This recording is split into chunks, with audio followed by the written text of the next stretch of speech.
Hey, welcome.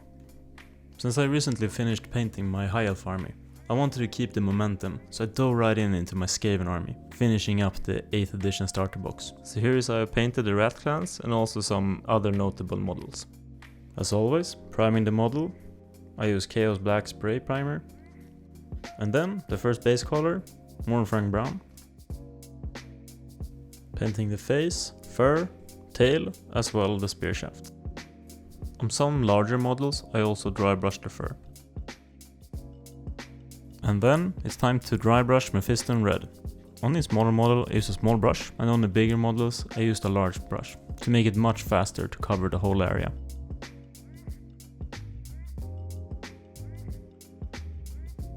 And now Kislev Flesh. I use it very lightly on this model, basically to put some highlights onto most of the model, like the tail, the red cloth. I don't have it recorded, but I also painted the rat ogre skin in this color. Alright, next up is the Leadbelcher. Essentially coating up the shield, the weapon, all of the metal parts.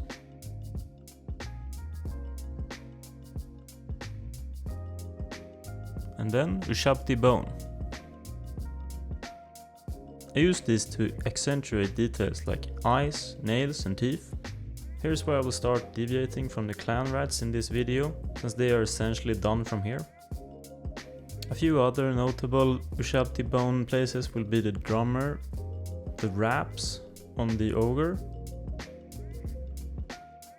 and then any hanging parchment paper on any model, like on the warlord. Next up is Nuln Oil. I essentially cover the whole model almost, tying all of the colors together and bringing shadows into the recesses. And then Steel Age and Drab. While waiting for the Nuln Oil to dry, I use this time to start painting the base, simply by dry brushing it gently.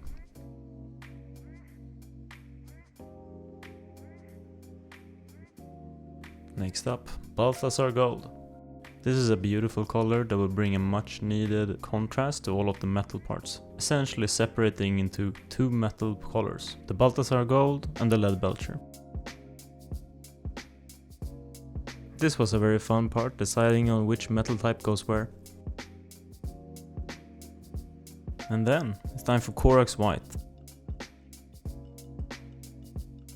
Start by dry brushing to create a highlight effect on the edges on where you want the green stuff, like the tubes and the stones that is inside of this guy's arm.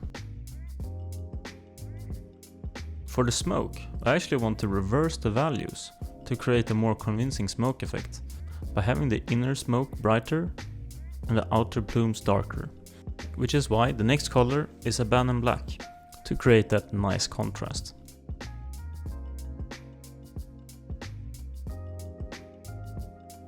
Next up, Tesseract Glow, to actually make the green parts green. I'm painting with a very thin layer.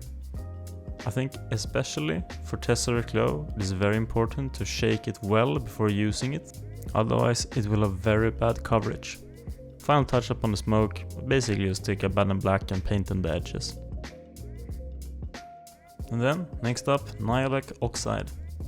This is a really easy way to bring up some detail into all of the metal parts, basically mimicking an oxidization effect, making the metal parts look worn and torn, which I think work really well for Skaven.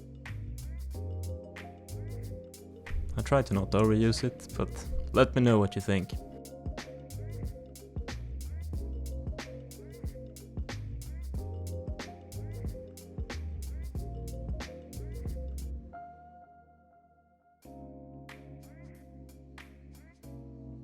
And now it's time to paint the base. I'm basically using Abbadon black to paint the rims.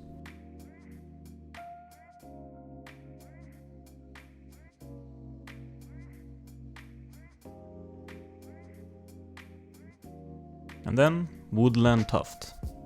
I also use the same one for my High Elf army to keep them consistent between both armies.